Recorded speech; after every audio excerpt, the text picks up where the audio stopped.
네, 오늘 이 오후 찬양 예배 시간을 통해서 주님과 가까워지는 것이 개혁입니다 라는 말씀을 가지고 함께 은혜를 나누도록 하겠습니다.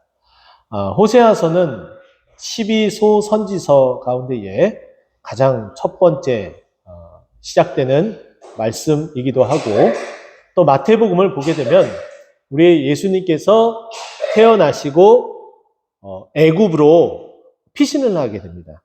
그 애굽으로 피신하셨을 때에 내가 내 아들을 애굽에서 불러내었다라고 언급된 성경 구절이 있어요. 근데 그것도 구약의 성경을 그대로 이루어지기 위해서, 응하기 위해서 하나님께서 그 아들을 예수님이 태어날 당시에 예수님을 죽이려고 하는 헤롯의 그 억압된 상황을 만들게 하셔서 결국은 예수님이 애굽으로 피신하셨다가 다시 돌아오게끔 그 말씀을 응하기 위한 거죠. 그래서 그 말씀은 호세아 11장 1절에 그 내용이 언급이 되어져요.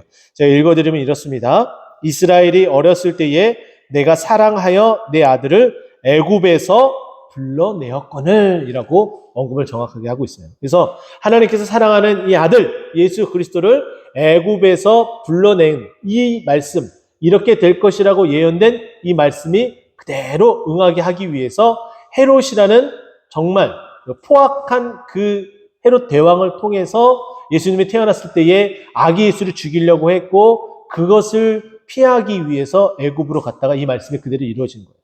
하나님은 결단코 그냥 건성으로 이렇게 지나가는 것이 없습니다.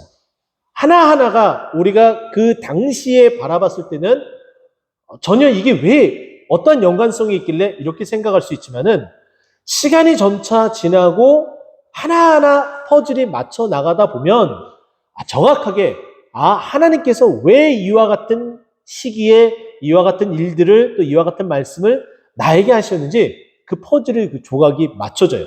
근데 그것도 하나님과 계속해서 깊은 교제를 이루어야지 그것을 알 수 있다는 거예요.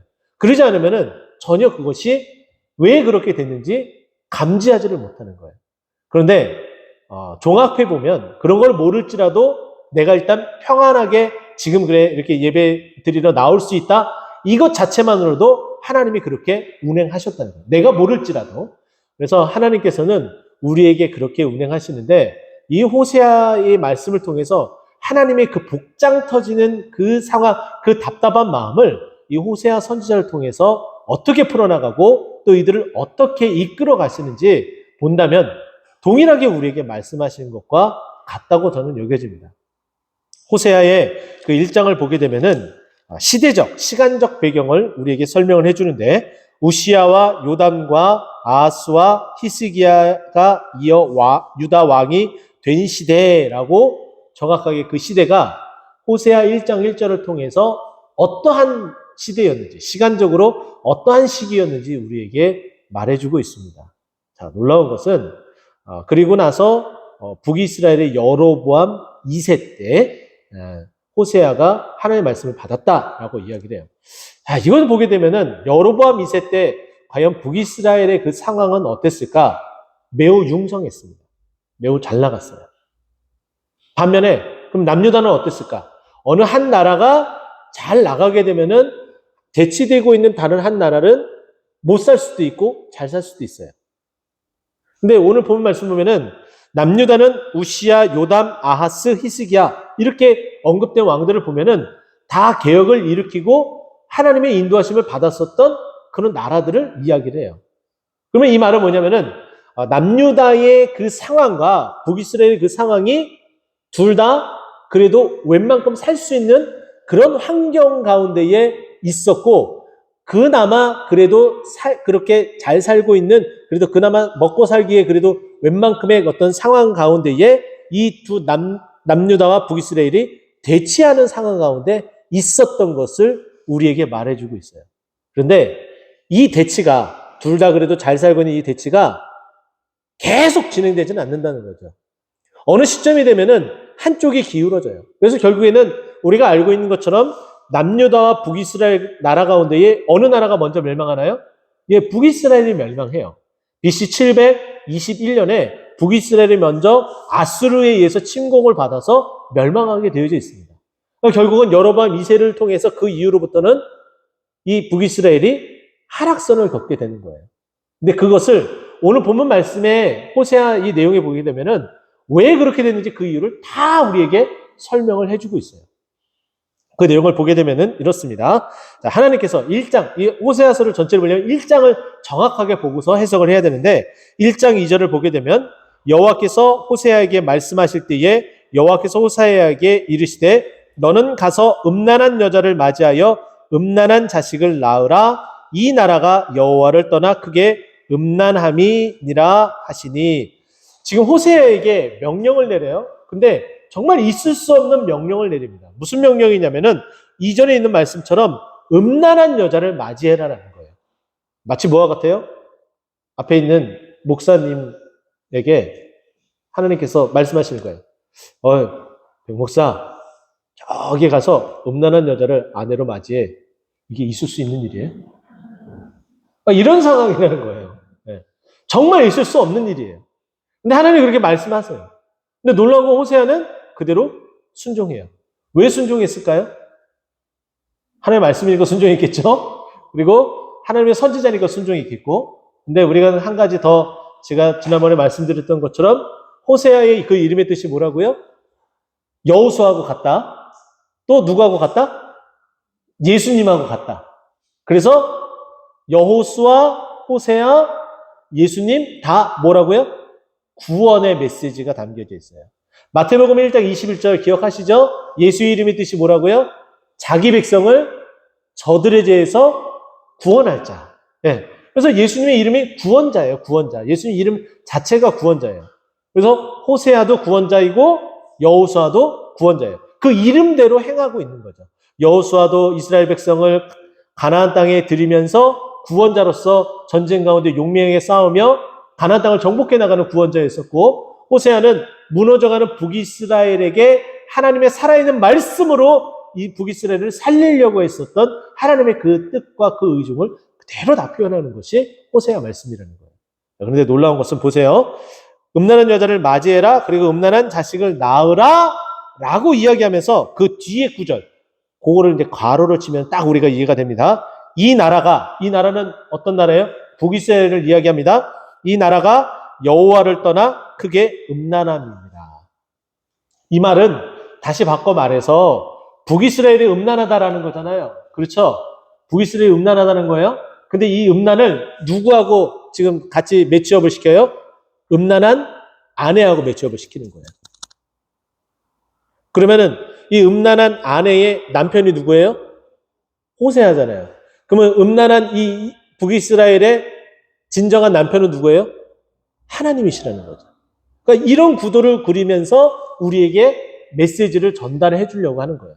마찬가지겠죠. 이 북이스라엘뿐만 아니라 우리의 삶도 마찬가지예요. 우리가 실질적으로 육체적인 음란함 이런 것뿐만 아니라 영적인 음란함, 우리가 하나님을 온전히 바라보지 못하고 물질 문명에 빠져 있고, 그리고 이태원의 그 참사가 일어나는 것처럼 세상의 어떤 그런 부분들에 있어서 자꾸 빨려 들어져 가는 거예요. 제가 오전 설교에도 말씀드렸던 것처럼 이거는 정말 우리가 교육을 잘 하지 못한 것에 대한 탄식의 소리를 해야 되는 거예요.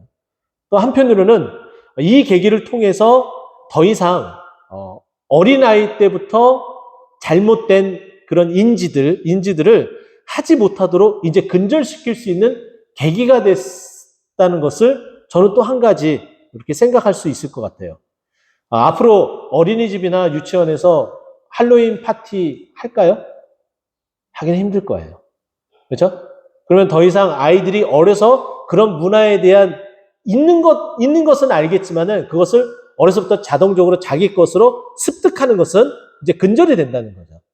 근데 지금 이런 참사가 일어나게 된 그런 상황 가운데 있는 정말 안타까운 우리 자녀들은 어떤 거예요? 정말 그런 것을 하나의 그냥 서양의 그 문화로 우리도 그렇게 선진국의 문명을 받아들이고 또 이렇게 어린이집이나 유치원에서 그런 것들을 행했어요. 너무 자연스럽게 그것을 또 했어요. 그래서 그런 코스프레를 하고 또 그런 사진을 찍고 예쁘다, 괜찮다, 멋있다 이렇게 하면서 우리 아이들을 그냥 내몰았던 것들이 결국에는 이런 자리까지 오게 된 거죠. 너무 가슴이 아픈 거예요. 근데 이 사단의 전술 전략은 결국에는 피를 흘려야지 끝나는 것 같습니다. 근데 우리 예수님께서 정말 우리를 위해서 피를 흘리셨기 때문에 우리는 더 이상 이와 같은 피를 흘리지 않게 됐음에 감사해야 되는 것을 우리는 또 잊지 않았으면 좋겠습니다. 자, 그러면 계속 보게 되면은 이제 호세아가 하나님의 명령대로 고멜이라는 여자를 자기 아내로 삼아요. 이 고멜이라는 이름의 뜻 자체가 히브리어로 정말 끝내주는, 거의 끝에 달하는, 마지막까지 가는, 이런 약간 그런 뜻이 있어요. 그러니까 성적으로 매우, 좀 많이 좀 부스트된 어떤 그런 성향의 여성이었던 것 같습니다. 그래서 음란한 여자다라고 정확하게 찝고 있죠. 자, 이렇게 이 고멜이라는 여자를 아내로 맞이했어요. 정말 하기 싫었음에도 불구하고 저는 했을 거라 저는 여겨집니다. 어쨌든 하나님의 선지자였기 때문에 하나님의 말씀에 순종을 해서 그 고멜이라는 여자를 자기 아내로 맞아들입니다. 그래서 첫째 아들을 낳아요. 아들을 낳았는데 그 아들이 이름이 무엇인지 4절에 우리에게 언급을 해주는데 1장 4절입니다. 여호와께서 호세아에게 이르시되 그의 이름을 이스리엘이라고 표현을 하고 있어요. 이스라엘이 아니라 이스리엘이에요. 그것에 대한 해석을 그 4절과 5절에 이렇게 이야기를 합니다. 이스라엘 족속의 나라를 패할 것이다. 내가 이스라엘을 패할 것이다라는 그 의미를 담겨져 있는 거예요. 또 5절에 보면은 이스라엘의 활을 꺾는다. 더 이상 전쟁에서 너희들이 승리할 수 없게 만들겠다라는 의미예요. 그러니까 전쟁에 패하면 결국에는 나라의 성패가 그냥 패로 가는 거예요. 성할 수 없는 거예요. 그러니까 그렇게 하나님께서 그 이름을 통해서 너희들의 지금 현 주소가 어디인지 너희가 음란하기 때문에 내가 너희를 결국에는 다 버리고 패하게 만들겠다라고 말씀하고 있는 게 이 4절과 5절에 대한 얘기예요. 무섭지 않습니까? 아들을 낳는데 지금 호세아 입장에서는 멘붕이 소위 말해서 연타석으로 임하는 거예요. 아니 갑자기 고멜이라는 여자, 음란한 여자를 아내로 맞이해? 이거 있을 수 없는 일인데. 근데 아들을 낳았어요. 근데 이스라엘, 네가 지금 와서 선포하고 있는 그 나라 이제 멸망할 거야. 내가 그 활을 꺾을 거야. 이런 정말 황당한 이런 일이 있을까 싶어요. 자, 그런데 그러자마자 6절에 보니까 고멜이 또 어떻게 됐어요? 임신을 합니다. 1장 6절에 보면은 임신을 해요. 근데 하나님께서 이름을 또 지어줘요. 하나님이 이름을 지어줘요. 이름을 정말 잘 지어야 돼요. 저는 이제 성경을 보면서,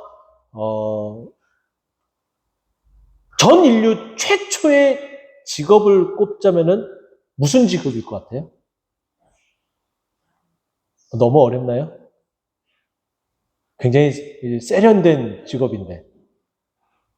네임리스트입니다. 소위 말해서 이름을 짓는 것, 장명하는 것. 광고계에서 일하시는 분들이 이런 걸 이제 많이 하시죠. 어떠한 이제 광고들을 보면은 우리가 쉽게 그 상품을 쉽게 인지를 하잖아요. 그러지 않아요? 쉽게 딱, 우리가 광고 카피를 딱 들으면은 쉽게 이해가 되지 않아요? 가령 예를 들자면은 제가 한번 눈을 띄워볼게. 뒤에 한번 여러분들이 한번 얘기해 보세요. 맞다? 약품 광고. 맞다 뭐라고 그러죠? 그렇죠. 이게 딱 나오는 거예요. 그러니까 우리는 광고를 통해서 이렇게 금방 인지가 되고 이런 것들이 카피라이터가 하는, 네임리스트들이 하는 이런 일들이라는 거죠. 그런데 이 일이 인류 최초의 직업이에요. 누가 그 일을 했을까요? 그래요. 맞아요. 아담이 했어요. 하나님께서 세상에 창조하신 그 모든 것들을 가지고 아담이 어떻게 이름 짓는지 보려고 데리고 가셨어요. 아담은 죄가 있기 전이잖아요. 그 완벽한 하나님의 형상이 그대로 존재되어 있는 상태에서 그것을 볼 때마다 그 특징이 그대로 살려져 있는 그 이름을 하나씩 지는 거예요. 놀랍지 않아요? 그러지 않아요?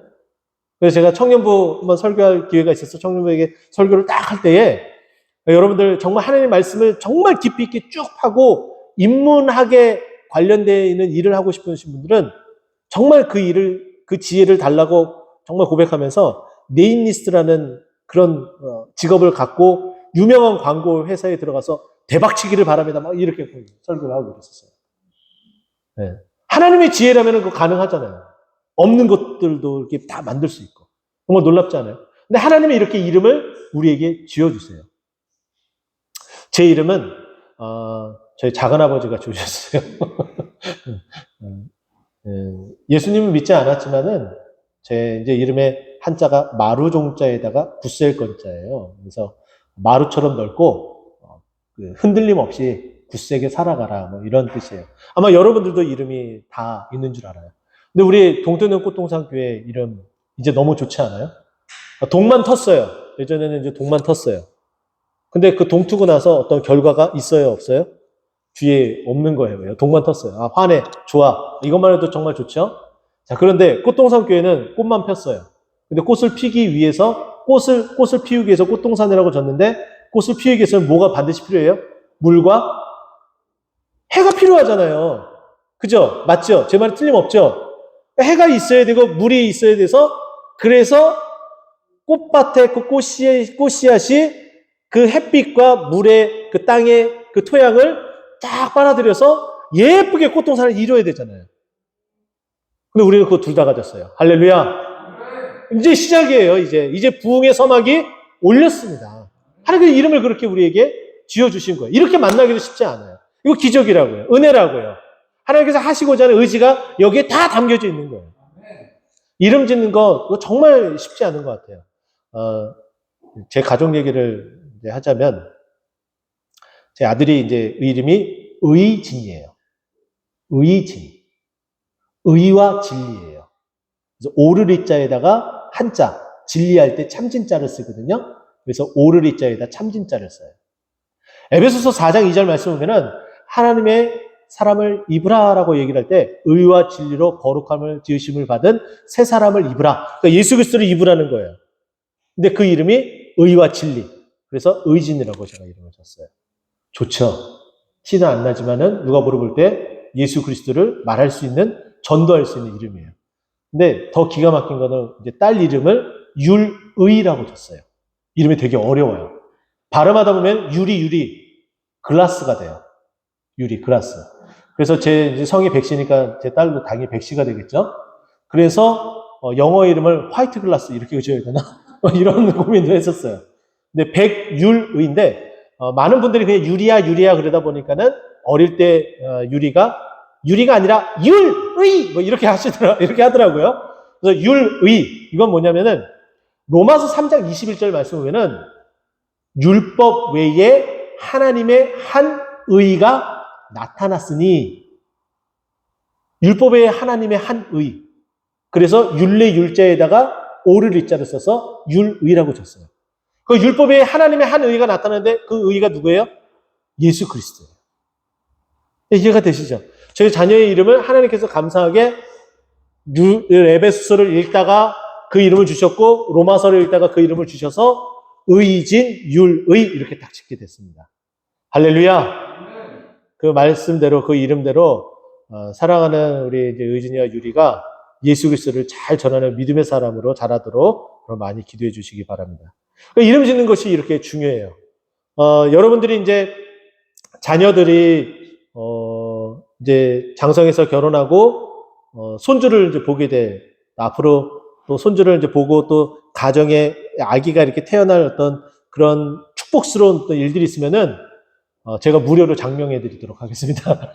언제든지 오세요. 제가 기도하는 가운데, 말씀 가운데 정말 예쁜 이름, 의미 있는 이름을 제가 한자까지 딱 만들어서 제가 해드리도록 하겠습니다.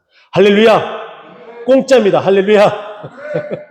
이름 짓는 게 정말 중요한데, 하나님은 정말 너무 마음 아프게 너무 콕콕 쑤시면서 이름을 짓는 거예요. 딸을 낳는데, 딸의 이름을 뭐라고 지라고요? 루하마. 원래 단어는 루하마예요. 근데 히브리어에 보면은 접두어가 있어요. 접두어. 네, 접두어, 동사 접두어인데 그게 로래요. 로는 무엇이 아니다 라는 뜻을 가지고 있어요. 그럼 루하마는 긍휼이 있다예요. 루하마는 긍휼이 있다. 근데 거기에 접두어 아니다 라는 것을 붙이면 뭐가 돼요? 로루하마가 되죠. 그럼 그 뜻은 뭐가 돼요? 긍휼이 있다가 아니라 없다가 되는 거예요. 이름을 줘도 어떻게 이렇게 줄 수 있어요? 우리가 사랑하는 자녀의 이름을 사랑이라고 줬어요. 사랑이 있게끔, 또 사랑을 많이 받고 자라게끔 하기 위해서 사랑이라는 이름을 질 거 아니에요. 근데 갑자기 하나님께서 사랑하는 내 딸, 내 손녀에게 이름을 지라고 하는데 사랑이 없다라고 지어라 이러는 거예요. 정말 이거 답답할 일 아니에요? 그런 상황이라는 거죠. 왜 이렇게 했을까요? 난 너희를 이제 긍휼히 여기지 않겠다. 왜? 너희가 음행을 했기 때문에, 영적인 음행을 했기 때문에 우상에게 절하고 우상을 따라갔기 때문에 지금 그런 마음을 하나님께서 다 표출하고 계시는 거예요.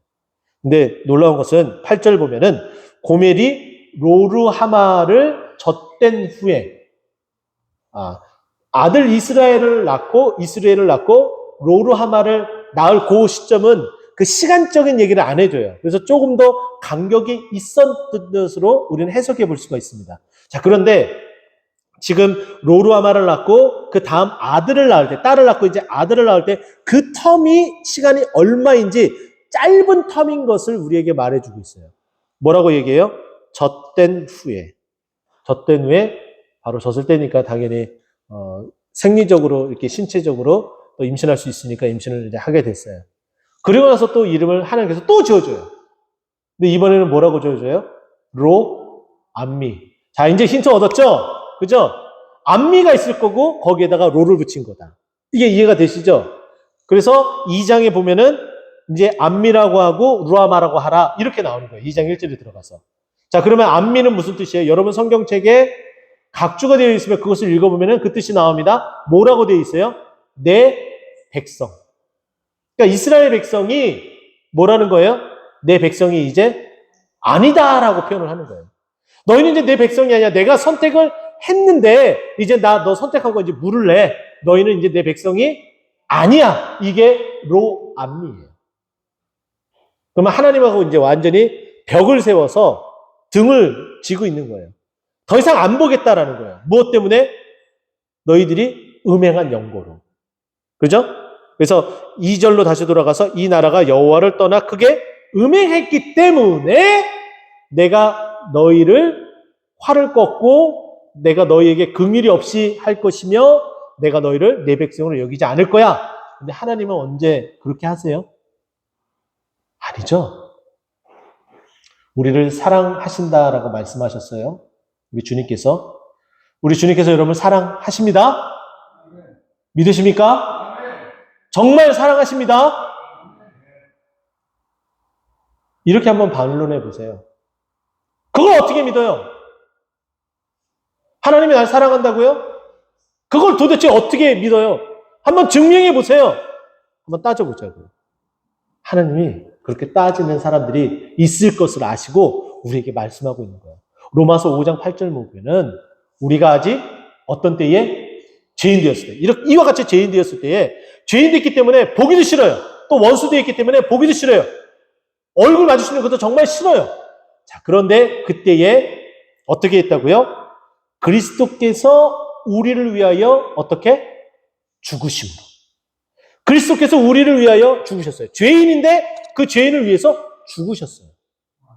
그 죽으신 것이 결국에는 로마서 5장 8절 후반부에 뭐라고 표현했냐면은 하나님이 우리를 사랑한다고 말한 그 말을 확실하게 하기 위해서 그리스도가 너희를 위해서 죽었다라는 거예요. 내가 너희를 사랑하지 않으면은 내 아들 예수 그리스도가 죽을 이유가 하등이 없다는 거예요. 근데 내 아들 예수 그리스도가 내가 신이 인간의 몸을 입고 친히 내려와서 십자가에 못 박혀 죽었지? 왜 그래야만 했을까? 내가 너희를 사랑하기 때문에 내가 너희를 위해서 죽은 거야. 확실하지? 틀림없지? 더 이상 증거물을 낼 필요가 없겠지? 그 말씀이 로마서 5장 8절 말씀이에요. 이제 아시겠죠? 그러기 때문에 하나님께서 그렇게 모질게 내몰고 그렇게 이름을 지으면서 정말 호세아 입장에서 또 우리가 보는 입장에서도 답답하니만큼 상황을 그렇게 치달아 가면서 하나님께서 사랑하시기 때문에 바꿔주시겠다고 말씀하시는 거예요. 그 증거가 2장 1절입니다. 보세요. 너희 형제에게는 아들이니까 이제 로암미가 아니라 뭐라고요? 암미. 너희는 원래부터 나의 백성이었는데 너무나 안타까워서 너희가 돌아오기를 바라는 마음에 로암이라고 했는데 이제 더 이상 내가 로암이라고 하지 않을 거야. 암미라고 할 거야. 나의 백성이라고 이제 계속 부를 거야. 그게 내 사랑이야. 이렇게 말씀하는 겁니다.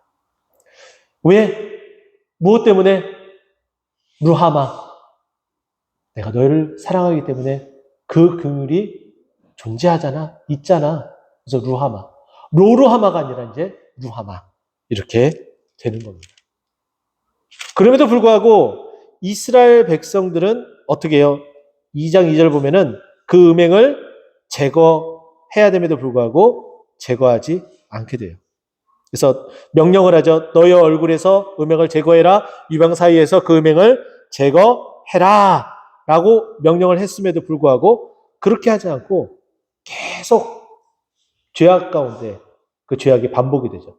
그래서 여로보암 2세로부터 시작해서 북이스라엘은 정말 멸망으로 치닫는데 이런 낭떠러지로 가는 급행열차가 있을까 싶을 정도로 정말 계속해서 낭떠러지로 내려가고 있습니다. 자, 보세요. 그에 대한 이야기가 3장 1절 나옵니다. 여호와께서 내게 이르시되 이스라엘 자손이 어떻게 했다고요? 다른 신을 섬기고 건포도 과자를 즐길지라도 여호와가 그들을 사랑하니. 지금 계속 그러고 있어요. 그럼에도 불구하고 하나님은 이제 어떻게 하신다고요? 계속 너희를 사랑한다. 너는 또 가서 타인의 사랑을 받아 음녀가 된 그 여자를 사랑하시기로. 계속 내가 너희를 사랑하고 데리고 왔는데도 불구하고 다시 또 나가서 너희는 계속 타인을 사랑하고 그런 상황이 있는데 이거 정말 하나님 보시기에 너무 답답한 노릇이죠. 자, 왜 이렇게 됐느냐? 알지 못하는 거예요. 하나님의 이 기쁘신 뜻을 알지 못하는 거예요. 알았다면은 우리가 이야기를 하죠. 너희가 십자가에 못 박혀 죽은 그 예수가 누구인지 알았다면은 너희가 십자가에 그 예수를 못 박았겠느냐라고 얘기를 하잖아요. 몰라서. 그래서 알아가는 것이 중요해요. 자, 그렇기 때문에 4장 6절 호세아서는 앞장을 그렇게 해결하고 나서 4장 6절과 6장 앞장에 있는 1, 2, 3절이 매우 중요합니다. 4장 6절 보면 이렇게 언급을 해요. 내 백성이 지식이 없어 어떻게 된다고요? 망한다. 내가 지식을 버렸으니 나도 너를 버려 내 제사장이 되지 못하게 할 것이요 내가 너의 하나님의 율법을 잊었으니 나도 내 자녀들을 잊어버리리라. 하나님께서 지식이 없어 망하는 그 상황들 말하면서 너희가 나를 버렸기 때문에 나도 너를 버려서 너희를 망하게 할 수밖에 없다라는 거예요. 그러면 이거 회복하려면 어떻게 돼요? 지식을 버리면 돼요, 안 돼요? 안 되죠. 그걸 다시 내 거로 찾아와야 돼요. 우리가 하나님을 알면 알수록 그 깊이가 더해지는 거예요. 근데 제가 늘 말씀드리죠. 믿는 것과 아는 것이 어떻게 해요? 하나가 되어야 된다. 근데 이 아는 것을 믿는 것으로 어떻게 해요? 자꾸 끌어내려서 하나가 되게끔 만들어야 돼요. 그럼 뭐가 된다고요? 무슨 신앙이 된다고요? 오뚜기? 케찹이 아니라 신앙. 네. 오뚜기 신앙. 믿는 것과 아는 것이 하나가 되기 위해서 자꾸 그것을 실행에 옮기면은 무게중심이 아래로 그 믿음 가운데 굳세게 그 말씀이 자리 잡기 때문에 오뚜기 신앙에 대해서 흔들리고 쓰러질지라도 다시금 하나님께서 그 믿음 가운데 있기 때문에 일어설 수 있게 되는 거예요. 제가 그것을 여러분들에게 함께 나눴던 겁니다. 이제 이해가 되시죠? 자, 그래서 하나님께서 호세아 선지자를 통해서 내 백성이 지식이 없어 망하기 때문에 나는 조속히 너희들이 망하는 것을 원치 않기 때문에 내가 긍휼이 있다라고 얘기하고 너는 나의 백성이라고 얘기하기 때문에 내가 너희를 다시 돌아오게 하고 싶어서 이제 말씀하고 있습니다. 자, 오늘 본문 이제 이야기 짧게 마치고 끝내도록 하겠습니다. 6장 1절. 자, 오라 우리가 여호와께로 어떻게 하자? 등지고 돌아간 거예요. 근데 다시금 어떻게 하자? 돌아가자. 네. 우리가 오전 예배 말씀드렸던 것처럼 하나님께서 명령하신 것 일어나라 라고 얘기했었죠. 그죠? 일어나라 히브리어로 쿰이라고 그랬죠. 이것은 하나님이 기적적으로 그렇게 행하시겠다라는 것과 여기 진비 없는데 여기도 마찬가지로 여호와께 돌아가는 것은 우리가 함께 일어나는 거예요. 주님께 일어나는 거예요. 일어나서 그 방향을 어디로? 세상이 아니라 주님께로 향해서 나아가는 거죠. 그래서 이야기합니다. 여호와께서 우리가 잘못했기 때문에 우리가 음행했기 때문에 찢으셨습니다. 그런데 이제는 하나님이 긍휼을 베푸셔서 자기의 사랑을 확증하셔서 우리를 그 찢으신 것 가운데에 다시 회복해 주신다. 그리고 도로 낫게 해 주신다. 그리고 싸매 주신다. 그 이야기를 1절에 해 주시는 거예요. 하나님은 우리를 회복해 하시는 하나님인 줄 믿으시기 바랍니다. 우리는 지난 26년 동안 열심히 달려왔어요. 앞으로도 계속 그렇게 달려올 텐데 항상 열심히 달려온다고 해서 좋은 성과만은 다 나오진 않습니다. 항상 우리가 26년이라는 젊은 청년을 놓고 그 삶을 놓고 봤을 때에 잘못한 것도 있고 쓰러지는 것도 있고 무릎이 까진 것도 있고 이마가 까진 것도 있고 정말 힘들고 어려운 일도 잘못해서 부모님에게 혼나기도 하고 학교 선생님에게 혼나기도 하는 그런 여타의 모든 과정들을 다 거쳐서 26살이 된 거예요. 모든 걸 다 완벽하게 퍼펙트하게 잘해서 그 자리에 있는 건 아니라는 거죠. 우리도 마찬가지예요. 그런데 그 결과가 정말 너무나 휘황찬란하게 좋은 어떤 결과가 딱 누가 봐도 우와 하고서 할 정도라면은 뭐 좋겠죠. 근데 그렇지 않으면은 거기서부터 다시 시작하는 거예요. 제가 정말 외람되지만은 저는 수능을 4번 봤습니다. 제가 지금 말씀드렸죠? 수능을 4번 봤습니다. 마지막 대학교 입학을 26살에 했습니다. 올해가 지금 우리 교회가 26년 됐죠? 딱 맞아 떨어지려고 하는 것 같아요. 네, 그렇게 되는 거예요. 하나님이 그때부터 시작을 해서 제 인생을 바꿔놓기 시작을 했어요. 근데 그전에는 은혜를 안 주셨냐? 아니에요. 내가 예수를 믿기 전에도 하나님은 저를 주목하고 계셨고 그 은혜 가운데 있기를 소망해서 붙들고 계셨던 거예요. 근데 때가 되니까는 고등학교 1학년 9월 넷째 주에 교회를 나가기 시작하면서 본격적인 신앙생활을 시작하고 하나님께서 그 인도하심에 따라서 큰 은혜를 부어주셔서 목회자가 되기를 마음 먹게 되고 우리 26살에 신학대학교에 들어가서 이렇게 공부하기 시작한 거예요. 근데 이전까지 26살 때까지 하나님께서 주셨던 그 은혜 정말 있어요. 틀림없어요. 분명해요. 그런데 26살 그 이후부터 지금까지 하나님께서 주시고 인도하시고 함께 하신 그 은혜가 또 너무나 크다는 거예요. 근데 앞으로도 더 할렐루야! 주시는 거예요. 틀림없다는 거예요. 동토는 교회가 26년 동안 그런 은혜 가운데 있으면은 이제 또 하나님께서 동토는 꽃동산 교회를 통해서 26년 이후에 앞으로 24년 플러스 하면은 희년입니다. 할렐루야! 그때까지 장구하여 주님께 크게 영광 돌리는 우리 꽃동산 교회 되기를 간절히 소망합니다. 우리 동토는 꽃동산 교회가 그렇게 이루어져야 돼요. 자, 그러면 하나님께서 이렇게 싸매 주시고 회복해 하시는데 그러면 우리는 어떻게 되느냐? 돌아가자라고 얘기를 했어요. 2절 여호와께서 이틀 후에 우리를 살리시고 이틀이라는 것은 정말 이틀이기도 하지만은 시간을 텀을 둔다는 거예요. 지금 당장은 아니에요. 우리가 지금 뭐 열심히 나와서 열심히 기도하고 당장에 좋은 결과 있으면 좋겠지만은 그렇게 안 될 수도 있다는 거예요. 하나님의 시간 텀을 두고 이 이틀이라는 여기서 이틀이라는 이 시간이 우리에게는 어떻게 작용될지 몰라요. 그게 20년이 돼서 제가 은퇴한 후에 그때부터 하나님께서 부어주실 수도 있어요. 그럼 저는 20년 동안 뭐 하는 거냐? 그 미초석을 20년 동안 닦는 거예요.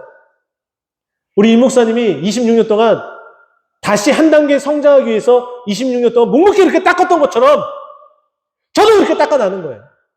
그렇게 50년이 딱 채워져서 희년부터 시작해서 치고 올라가는 겁니다. 그게 하나님의 계획이고 방법일 수 있는 거예요. 우리는 알지 못하기 때문에 그저 있는 곳에서 충실히 행하며 나아가는 거예요. 이것이 우리가 해야 될 일입니다. 제가 주일학교를 하면서 각 부서마다 하나님께서 많은 부흥을 주셨습니다. 저는 그때마다 그것을 자랑으로 여기지 않았어요. 제가 늘 말씀드리는 부분들이지만은 하나님께서는 부흥을 주실 때 누군가는 그 밑바닥에서 밑작업을 다 하게끔 만들어요. 그건 마치 뭐와 같냐면은 씨를 뿌리는 자의 역할이에요.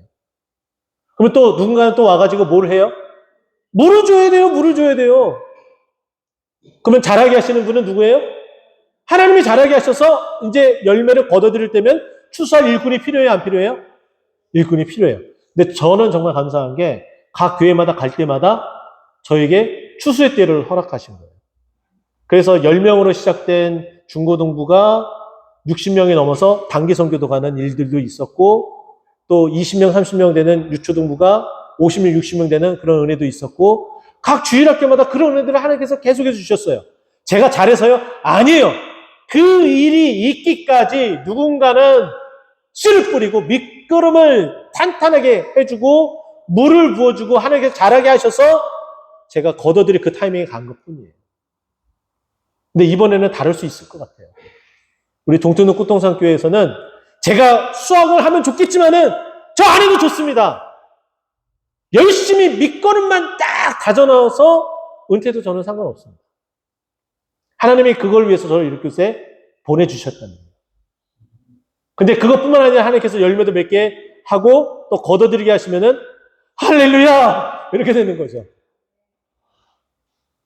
저와 여러분이 함께 만들어가는 겁니다. 그 이틀 후에 우리를 어떻게 해요? 이제 살아나게 하는 거예요. 살아나게 하셨고 또 셋째에 어떻게 해요? 우리를 어떻게 표현합니까? 일으키시리니. 자, 일으키다, 일어나다. 이거 히브리어로 어떤 단어라고요? 쿰. 이 단어 여러분 많이 들어봤어요. 소녀야 일어나라, 달리다, 쿰. 이제 아시죠? 이렇게 하면 이제 절대로 안 잊어버려요. 아, 히브리어로 쿰, 일어나다, 달리다, 쿰. 이거 같은 단어예요. 알아, 뭐 같이 통용하고 있어요. 이것이 하나님께서 주도적으로 이 단어를 사용하시면은 하나님의 기적의 은혜로서 이끌어 가신다는 의미를 가지고 있는 거예요. 하나님이 그렇게 일어나게끔 만드신다는 의미를 가지고 있어요. 자, 그러면 여기도 마찬가지죠. 셋째 날에 하나님께서 어떻게 하신다고요? 우리를 일으키신다. 이 주어는 누구예요? 일으키는 그 주동자는 누구예요? 여호와께서잖아요. 하나님이 기적을 베푸셔서 일어나게끔 하신다는 거예요. 자, 우리가 그러기 때문에 그렇게 하시기 때문에 하나님께서 하시기 때문에 우리를 그의 앞에서 살리라 라고 이야기합니다. 그래서 3절 이제 결과이죠. 그러므로 우리가 여호와를 어떻게 하자? 힘써 여호와를 알자. 여호와를 알아가자. 이 알다라는 이 단어 야다라고 이런 거 많이 들어보셨죠? 깊은 관계. 깊은 관계를 이야기를 해요. 남녀 간의 그 깊은 관계를 사용할 때도 야다를 사용하고 하나님과 우리를 깊은 관계 알아가는 그 관계도 그 부부의 깊이 있게 알아가는 것처럼 그렇게 알아가라고 해서 이 단어를 사용하고 있습니다. 근데 그렇게 알아가게 되면 하나님이 어떻게 하세요? 그의 나타나심은 동일하다는 거예요. 하나님은 회전하는 그림자도 없으시다고 말씀하시죠? 하나님은 동일한 하나님이세요. 그 하나님은 늘 언제나 우리에게 주실 그 은혜를 가지고서 준비하고 있다가 우리의 입을 벌면 딱 넣어주는 거예요. 새벽에 우리가 부르짖을 때 우리 입에다 탁 넣어주고 수요일부터 2주 동안 우리 교회 부흥과 우리의 가정의 믿음의 회복과 우리 자녀들의 정말 축복을 위해서 우리 자녀들의 앞길을 위해서 이렇게 부르짖어 기도하면은 하나님께서 어떻게 해주신다고요? 그 입에다가 탁 넣어줘요. 할렐루야. 해야죠. 부흥은 기도 안 하고서 부흥이 일어나나요? 결단코 그런 일은 없습니다. 오전 예배 제가 설교하며 1806년 뉴 잉글랜드에서 일어났었던 건초더미 기도운동이 시작이 되어서 학생운동으로 번져서 미국의 대부흥을 일으키고 그때 은혜 받았었던 젊은 청년들이 선교사로 헌신해서 이 조선 땅에 발을 내딛고 조선이 복음화가 됐다고 말씀드렸잖아요. 기도해서 된 겁니다. 기도의 불씨를 붙여야 됩니다. 비와 같이 땅을 적시는 늦은 비와 같이 우리에게 임하신다. 우리가 하나님의 부흥은 더디는 것 같지만은 가장 중요한 때에 하나님께서 주시는 줄 믿으시기 바랍니다. 우리의 시간하고 하나님의 시간하고 달라요. 하나님이 어련히 알아서 잘해줘요. 우리가 그런 얘기 하죠. 우리 자녀들이 막 보채면은 제가 금방 표현했던 거 그대로 다 하시잖아요. 아유, 어련히 알아서 잘해줄까. 근데 우리 하나님은요. 아유, 어련히 알아서 다 해줄까. 기도하자고요. 이렇게 하나님에 가까워지면 가까워질수록 우리 주님을 닮아갑니다. 그렇게 가까워져서 주님을 닮아가는 것이 개혁이고, 개혁을 통해서 하나님은 우리에게 부흥을 주실 줄 믿습니다. 기도하겠습니다.